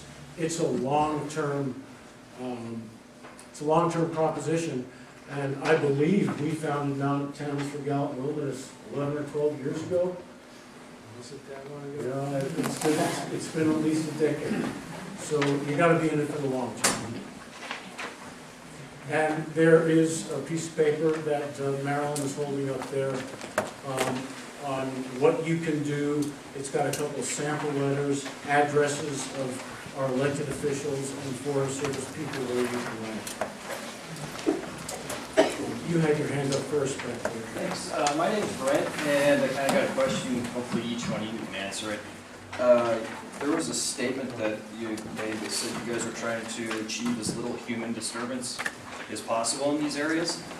Do you, it's more maybe a character question, do you all think it's hypocritical that you guys are actually walking around in these areas disturbing it? And would you ever consider maybe leading by example and not going in these areas? I mean, these, like you said, they are precious animals and every little bit disturbs it, but it seems like you guys are more than willing to go in these areas and try to push other people out.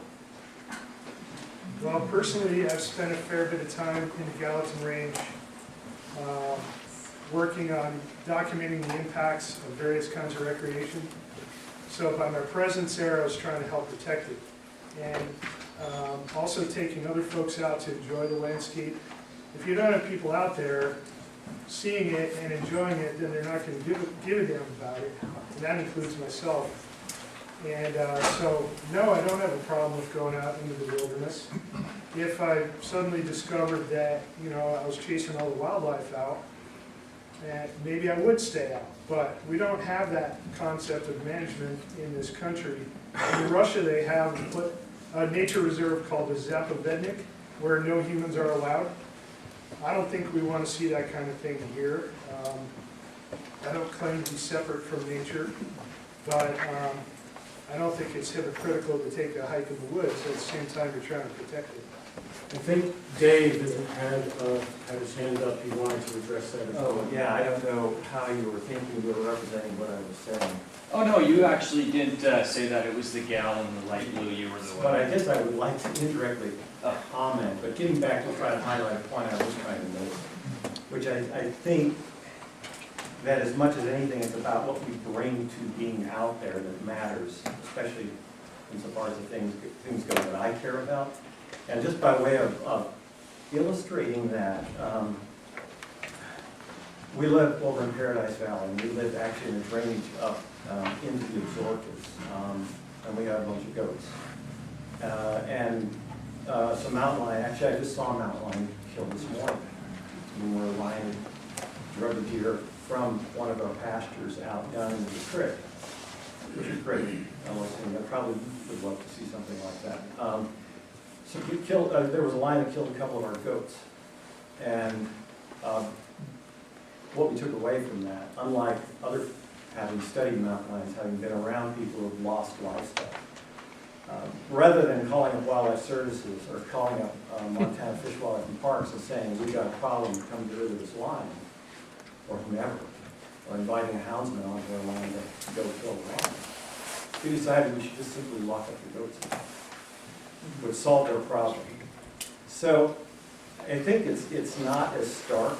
I mean, from my perspective, as maybe you would cast it, I think it's more about attitudes, our willingness to accommodate, to graciously accommodate. And I think, getting back to something that Howie said, which was hearken to something more than just, you know, whatever immediate gratification that comes out of being out there with whatever, for whatever reason we're doing it. And me not calling in somebody to kill the goats was about me recognizing my responsibilities in being in a place and accommodating other animals, accommodating other values. Probably that's maybe my primary response Sure, to what you were kind of trying to get at. Yeah, I have no idea how that played into my question, but I appreciate your point to that story. Well, I like that question because it kind of gets to the meat and potatoes of a certain aspect of this, and that's that when the Wilderness Act was passed in 1964, there were hikers, there were horse packers, there were hardly any motorcycles, the four-wheeler didn't exist, there were no mountain bikes, there were four-wheel drive pickup trucks and Jeeps.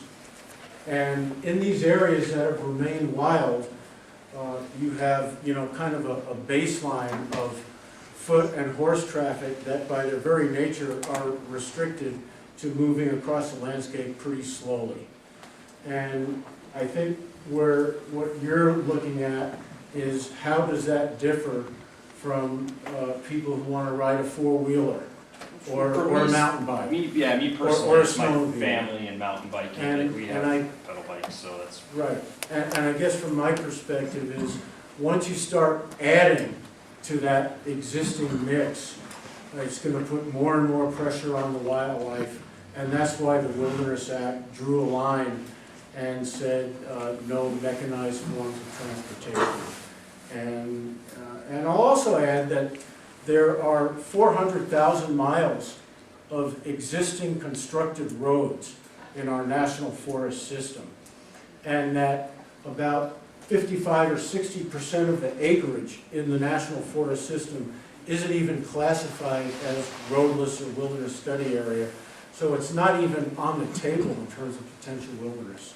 So, I'm realistic enough to know that we're not going to find the Edward O. Wilson balance of 50% that I mentioned earlier, but I think once you start adding new forms of mechanized transportations, somebody's going to invent a jetpack that will just plop you down at the most remote place in the lower 48 states with minimal effort.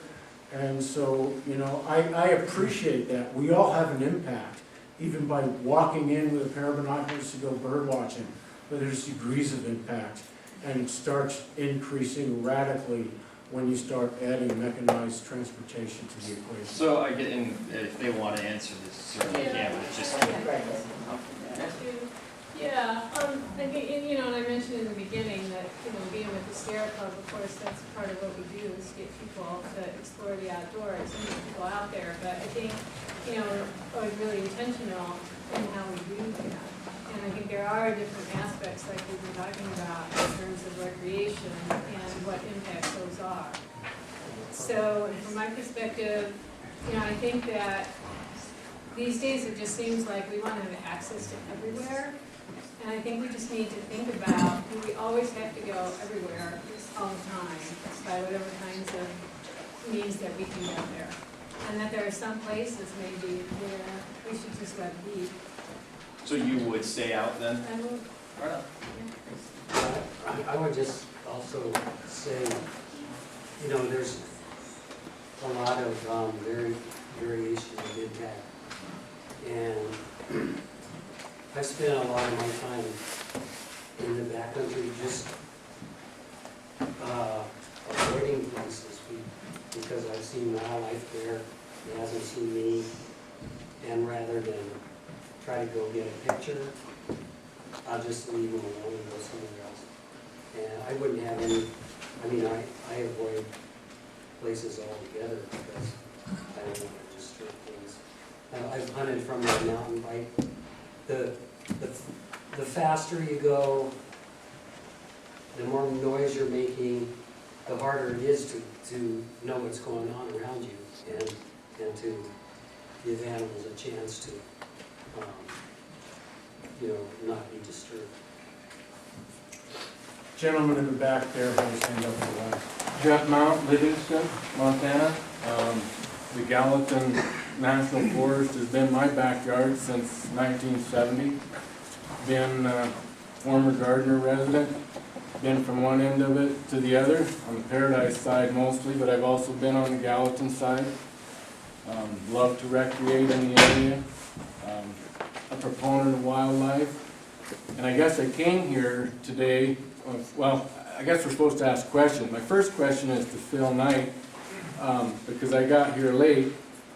What is in place now to protect this with the wilderness study, or the roadless study that they're doing with the land now? I mean, why do we have to go to the next level for this, to make this a wilderness? You used to snowmobile in Rock Creek, used to snowmobile in Tom Minor. Can't do that anymore.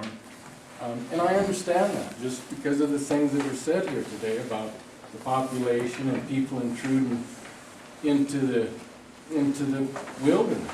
And I don't want it to go away. I've been recreating there for years. But I guess that's my first question for Phil. Sure.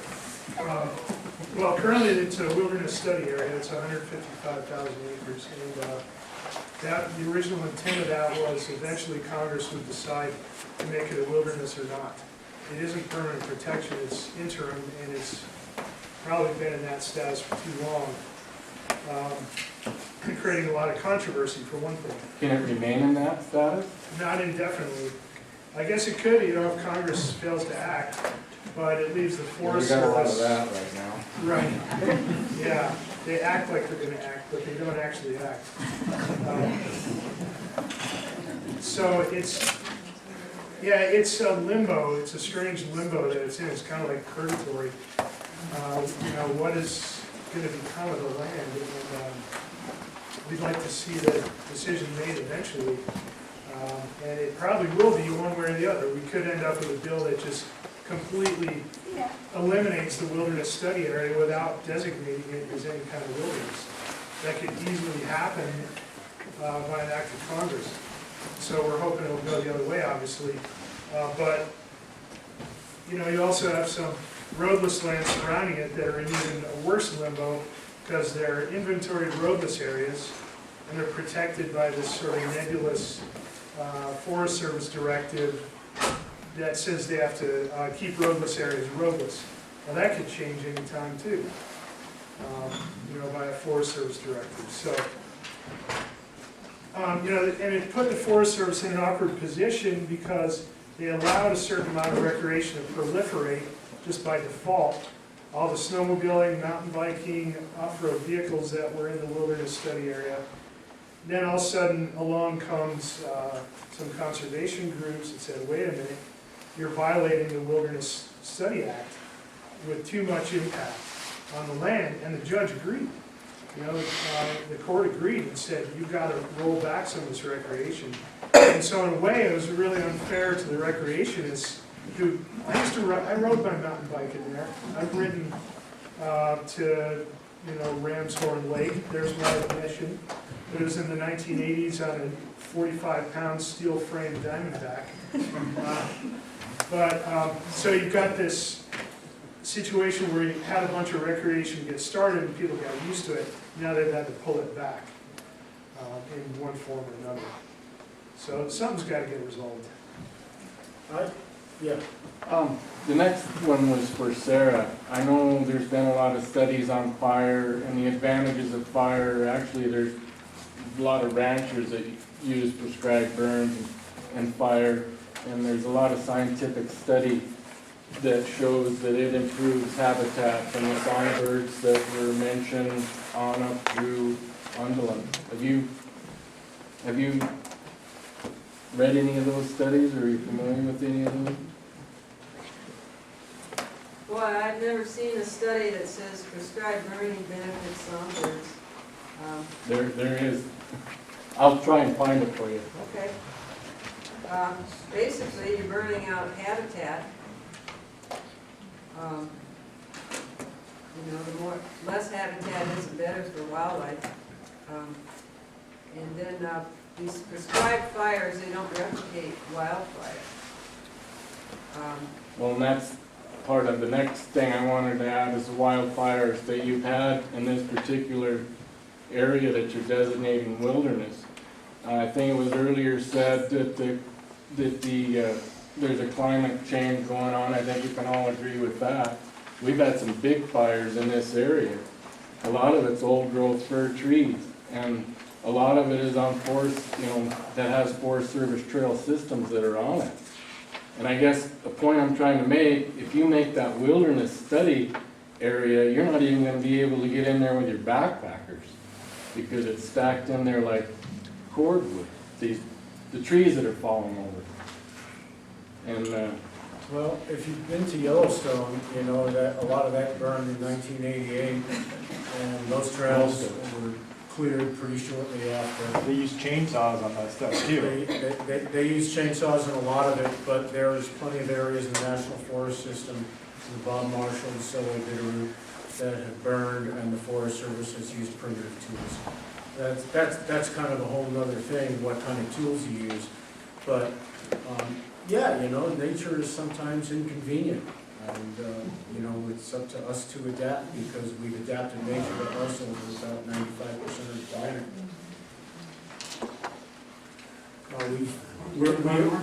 We are running out of time, so I'll take a couple more, but make them concise, quick. I'm just curious about the economy of the wilderness area. I'm from the Gallatin Valley, but I own a home in Condon.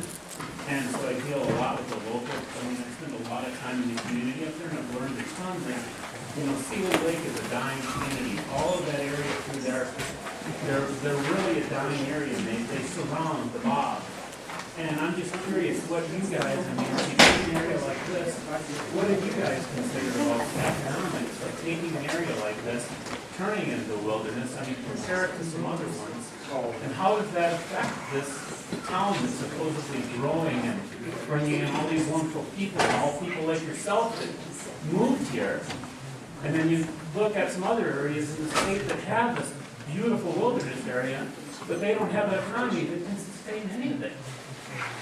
Actually, for every one of those examples, like Sealy Lake, I think you said, I could cite the Bitterroot Valley, the Flathead Valley, places that are the Gallatin Valley, which is proximate to the Weed-Knight Chasm and Sorka Beartooth wildernesses.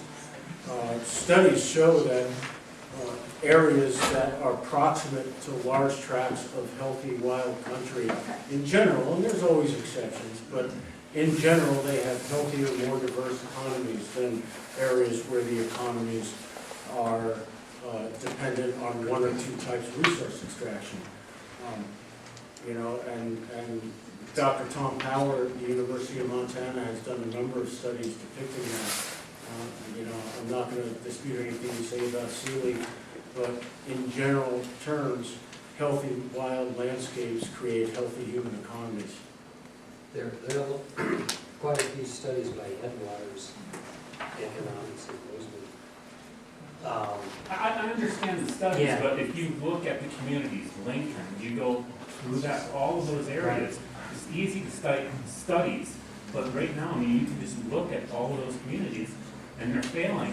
They can't support their schools. I'm there going to their community events and talking, listening to what they have to say.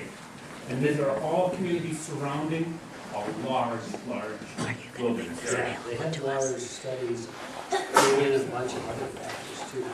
It's not just the wilderness area.